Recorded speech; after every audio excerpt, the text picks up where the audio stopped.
আলহামদুলিল্লাহ, আজকে দুপুরে আয়োজনে থাকছে গরম গরম ভাতের সাথে এক পিস লেবু, আলু দিয়ে মাছের ভর্তা, আলুর ভর্তা জাল জাল, তারপর পাতলা ডাল, সাথে থাকছে মাখা ডিম ভাজি।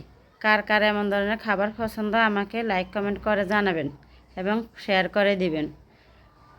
আসলে গরম গরম ভাতের সাথে এরকম আয়োজন অনেক ভালো লাগে খেতে। আপনারা একবার তৈরি করে খেয়ে দেখবেন, এভাবে দেখবেন অনেক মজা লাগবে এই ধরনের অসাধারণ খাবারগুলি। এরকম শুকনা খাবার সাথে ডাল না থাকলে কি হয়?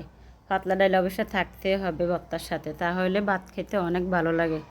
আমাদের দুপুরে খাবারগুলির মধ্যে আমার মেয়ের পছন্দ হচ্ছে ডাল এবং আলু ভর্তা, আর আপনাদের বাইরে পছন্দ হয়েছে মাছ দিয়ে আলু ভর্তা। আমার পছন্দ হচ্ছে ডিম এবং গরম গরম ভাত। আসলে মাঝের মধ্যে এরকম অন্যরকম খাবার ভালো লাগে, কারণ একঘেয়েমি মাছ মাংস খেতে সবসময় ভালো লাগে না।